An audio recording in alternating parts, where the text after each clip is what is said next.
প্রিয় দর্শক, আজ হলো 24শে মার্চ 2026। আজকের এই বিশেষ প্রতিবেদনে আপনারা দেখতে চলেছেন ইরানের পাওয়ার প্ল্যান্টের উপর হওয়া সবচেয়ে বড় হামলার খবর। ডোনাল্ড ট্রাম্পের 5 দিনের যুদ্ধবিরতির প্রতিশ্রুতি একেবারে ধোঁকা প্রমাণিত হয়েছে। ইস্পাহান এবং বুশার কেঁপে উঠেছে, আর এর পরপরই শুরু হয়ে গেছে ইরানের সবচেয়ে বড় প্রতিশোধ। ইসরায়েলের উপর বৃষ্টির মতো আছড়ে পড়ছে মিসাইল। দিমোনা এবং তেলাবিব এখন সোজা নিশানায়। হাইফাতেও হামলা হয়েছে, আর এর মধ্যেই আমেরিকার ভিতরে ঘটেছে এক বিশাল বিস্ফোরণ। টেক্সাসের এক বড় রিফাইনারি ধ্বংস হয়ে গেছে। ট্রাম্পের সামনে এসে দাঁড়িয়েছে একটা নতুন বিপদ। কোনো সিজফায়ার বা যুদ্ধবিরতি আর হচ্ছে না, যেমনটা এর আগের প্রতিবেদনে আমরা আলোচনা করেছি। আমি বারবার আপনাদেরকে ওই প্রতিবেদনে বলেছিলাম যে এই 5 দিনের যুদ্ধবিরতি আসলে ট্রাম্পের একটা সময় কেনার চাল। আর দেখুন আমাদের আলোচনা সত্যি হলো কিনা। ইরানের উপর ঠিক সেই হামলাটাই হয়ে গেছে যার সবচেয়ে বড় ভয় ছিল। আর এখন মধ্যপ্রাচ্যে চরম মাত্রায় তাণ্ডব শুরু হতে চলেছে। ভয়ঙ্কর কিছু ঘটতে চলেছে। ডোনাল্ড ট্রাম্পের কথা আর বাস্তবের মধ্যে এখন আকাশ পাতাল তফাৎ দেখা যাচ্ছে, আর এটাই এই যুদ্ধকে আরও বিপজ্জনক করে তুলেছে। গতকালই ডোনাল্ড ট্রাম্প বলেছিলেন যে ইরানের পাওয়ার প্ল্যান্টে 5 দিন পর্যন্ত কোনো হামলা হবে না। মনে হচ্ছিল হয়তো সব মিটে যাবে, যুদ্ধ হয়তো থেমে যাবে। কিন্তু আজ 24শে মার্চের সকালের ছবিটা পুরো অন্যরকম। ডোনাল্ড ট্রাম্প নিজের কথা থেকেই পাল্টি খেয়ে গেছেন। রিপোর্ট অনুযায়ী আমেরিকা এবং ইসরায়েলের সংযুক্ত হামলাতে ইরানের এনার্জি কেন্দ্রগুলোকে এবার ডাইরেক্ট নিশানা করা হয়েছে।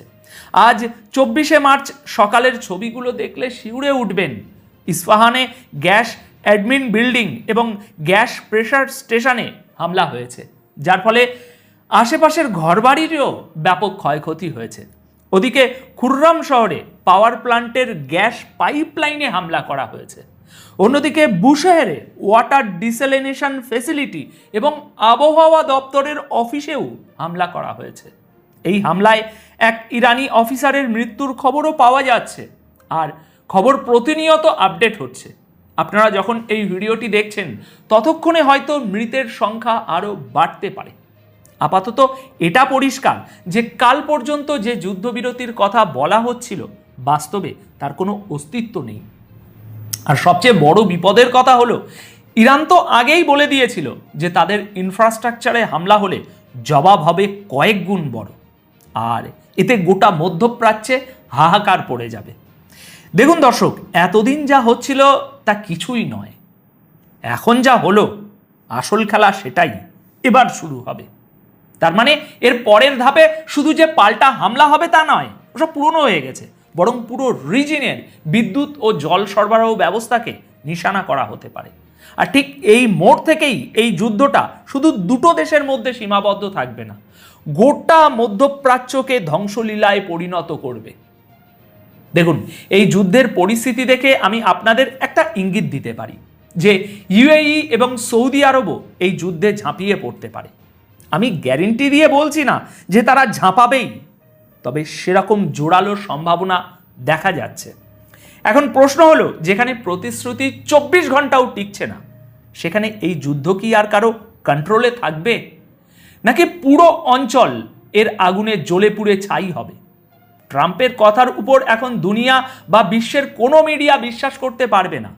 যে লোকটা কয়েক ঘন্টা আগে বলেছিল 5 দিন কিচ্ছু হবে না, সে কয়েক প্রহরও অপেক্ষা করতে পারল না, হামলা করেই দিল। কি অদ্ভুত মানুষ এই লোকটা, তাই না? কিন্তু দর্শক, ওদিকে ইরানের প্রতিশোধও খুব ভয়ঙ্কর। পরের খবরগুলো দেখুন। আজ 24শে মার্চ ইরান নিজেদের উপর হওয়া তাজা হামলার বদলা নিতে শুরু করে দিয়েছে, আর সেই বদলা হচ্ছে বিশাল মাপের। ইসরায়েলের শহরগুলোর উপর মিসাইলের বৃষ্টি হচ্ছে, আর ইসরায়েলকে এখন বিপর্যস্ত মনে হচ্ছে। আজ সকালেই তেল আবিবের আকাশ মিসাইলে ভরে যেতে দেখা গেছে, আর তাদের ইন্টারসেপ্টারগুলো সেই মিসাইল আটকানোর ব্যর্থ চেষ্টা করে গেছে। মধ্যপ্রাচ্যের এই যুদ্ধ এখন আরও বিপজ্জনক মোড় নিয়েছে, যেখানে একদিকে এয়ার ডিফেন্স সিস্টেমগুলো ক্লান্ত মনে হচ্ছে, অন্যদিকে মিসাইলের বৃষ্টি থামার কোনো নাম নিচ্ছে না। ইরান পরিষ্কার ঘোষণা করেছে, আমরা আমেরিকার সাথে কথার মাধ্যমে নয়, বরং মিসাইলের মাধ্যমে কথা বলছি। তাজা আপডেট অনুযায়ী আজ 24শে মার্চের সকালে ইরানের মিসাইলগুলো ইসরায়েলি এয়ার ডিফেন্সকে ধুলোয় মিশিয়ে হাইফা, তেল আবিব এবং অন্যান্য জায়গায় গিয়ে পড়েছে। সেখানে ক্লাস্টার বোমার টুকরো থেকে প্রচুর ক্ষয়ক্ষতি হয়েছে। এরই মধ্যে Islamic revolutionary guard corps IRGC তাদের অপারেশন ট্রু প্রমিস 4-এর 78তম ওয়েবের কথা ঘোষণা করে দিয়েছে। তাদের ওয়েব মানেই হলো মিসাইলের বৃষ্টি, অর্থাৎ 78 বারের মতো তারা মিসাইল বৃষ্টি করলো। এই ওয়েবে দিমোনা, তেল আবিব, ইলাত এবং হাইফার মতো অত্যন্ত সেন্সিটিভ টার্গেটগুলোকে নিশানা করা হয়েছে। এর পাশাপাশি ওই অঞ্চলে থাকা আমেরিকার মিলিটারি ঘাঁটিতেও আঘাত আনার দাবি করছে ইরান। IRGC জানিয়েছে যে এবার তারা ইমাদ এবং মাল্টি ওয়ারহেড যুক্ত কাদারের মতো মিসাইল ব্যবহার করেছে। অর্থাৎ একটা মিসাইলই মাঝপথে ভেঙে অনেকগুলো টুকরো হয়ে ক্লাস্টার বোমার মতো আলাদা আলাদা জায়গায় গিয়ে ব্যাপক ধ্বংসলীলা চালাচ্ছে। সবচেয়ে গুরুত্বপূর্ণ ব্যাপার হলো দিমোনাকে আবারও নিশানা করা হয়েছে। দিমোনা হলো সেই শহর যেখানে এর আগের হামলায় 200 জনেরও বেশি মানুষ মারা গিয়েছিল বলে ইরান দাবি করেছিল। আর ইরানের প্রেস টিভিতে এই 200 জনের পরিসংখ্যান নিয়ে খবরও ছাপা হয়েছিল। গতকাল আমি আপনাদের দেখিয়েছি। সেই দিমোনাতেই আবার হামলা হয়েছে। এই দিমোনাতেই ইসরায়েলের নিউক্লিয়ার প্লান্ট রয়েছে। আর বলা হয় যে ইসরায়েল এখানেই তাদের পরমাণু বোমা লুকিয়ে রেখেছে। ইরান স্পষ্ট জানিয়ে দিয়েছে যে তারা শত্রুদের সাথে এখন আর শব্দ দিয়ে নয়, বরং সরাসরি আঘাত করেই কথা বলছে। অর্থাৎ যুদ্ধের নিয়ম এখন বদলে গেছে। কূটনীতি এখন পেছনে আর সরাসরি হামলা চলছে সামনের সারিতে। তাই এখন সবচেয়ে বড় প্রশ্ন হলো, যখন মিসাইলের প্রত্যেকটা নতুন ওয়েব আগের চেয়ে বেশি ভারী হচ্ছে, তখন এই যুদ্ধ কোথায় গিয়ে থামবে? ট্রাম্প তো মুখে যুদ্ধ থামানোর কথা বলেছিলেন, কিন্তু বাস্তব হলো আমেরিকা, ইসরায়েল এবং ইরান কারো হামলাই এইটুকুও কমেনি। আপনারা এই স্বপ্ন থেকে বেরিয়ে আসুন যে খুব তাড়াতাড়ি কোনো সিজফায়ার হতে চলেছে। আমেরিকা যদি কিছু হামলা করে একতরফা সিজফায়ার ঘোষণা করে দেয় সেটা আলাদা ব্যাপার, কিন্তু ইরান সেটা মানবে কিনা সেটাই দেখার বিষয়। ওদিকে ইরানের প্ল্যান্টগুলোতে আগুন লাগানো আমেরিকা এখন নিজেই জ্বলছে।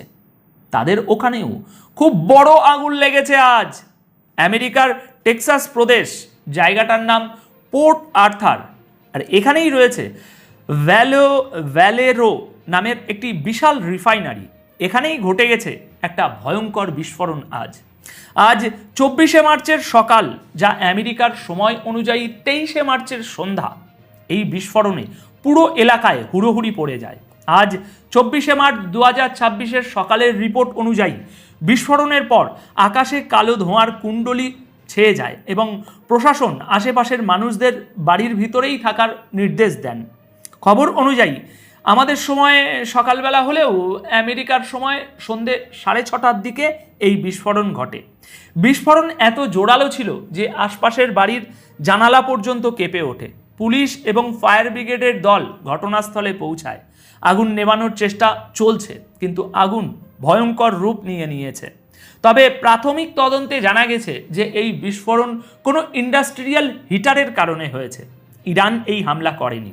আপনারা যদি এখন কোথাও এমনটা শোনেন যে ইরান হামলা করেছে, তবে জানবেন সেটা একদম গুজব। এখনো পর্যন্ত কারো মৃত্যুর খবর ওখান থেকে আসেনি। সমস্ত কর্মীরা নিরাপদে আছে বলে জানানো হয়েছে। তবে এনার্জি বা জ্বালানির বাজারের উপর এই বিস্ফোরণের প্রভাব নিশ্চিতভাবে পড়বে। এই রিফাইনারিটি আমেরিকার অন্যতম বড় তেল রিফাইনারি, যেখানে প্রতিদিন প্রায় 4 লাখ ব্যারেল তেল প্রসেস করা হয়। এমনিতেই ইরানের সাথে চলা যুদ্ধ এবং হরমুজ প্রণালী বন্ধ থাকার কারণে গোটা বিশ্বে তেলের দাম বেড়ে রয়েছে। তার উপর আমেরিকার ভিতরে এই ধরনের বড় দুর্ঘটনা তাদের এনার্জি সাপ্লাইয়ের জন্য একটা বিশাল ধাক্কা প্রমাণিত হতে পারে। দেখুন দর্শক, এখানে আমার ব্যক্তিগত মত হলো আমেরিকার ভিতরে নিজেদের রিফাইনারিতে বিস্ফোরণ হওয়া ডোনাল্ড ট্রাম্পের জন্য একটা নতুন বিপদ। আর ইরানের জন্য যেন উপরওয়ালার সাহায্য। একদিকে ট্রাম্প ইরানকে তাদের পাওয়ার প্ল্যান্ট উড়িয়ে দেওয়ার হুমকি দিচ্ছেন, এমনকি সেই কাজ শুরুও করে দিয়েছেন। আর অন্যদিকে ট্রাম্পের নিজের দেশেরই এনার্জি ইনফ্রাস্ট্রাকচার এই দুর্ঘটনার শিকার হচ্ছে। যদি এই রিফাইনারি লম্বা সময়ের জন্য বন্ধ থাকে, তবে আমেরিকায় পেট্রোল ও ডিজেলের দাম নিয়ন্ত্রণের বাইরে নিশ্চিত চলে যাবে। আর এর ফলে সাধারণ মানুষের ক্ষোভ আরও বাড়বে, যা ডোনাল্ড ট্রাম্পের জন্য এক বিরাট সমস্যা তৈরি করবে। তো দর্শক, আপাতত এই ছিল সব থেকে লেটেস্ট ব্রেকিং নিউজগুলো, যা খুব সহজ সরল বাংলা ভাষায় আমি আপনাদের সামনে উপস্থাপন করলাম। এখন এই প্রতিবেদনের বিষয়ে যদি আপনাদের কোনো মন্তব্য থাকে, যেটা আছে আমি জানি, অবশ্যই কমেন্ট বক্সে জানাবেন। অনেক অনেক ধন্যবাদ ভিডিওটি দেখার জন্য। সাবধানে থাকবেন, ভালো থাকবেন।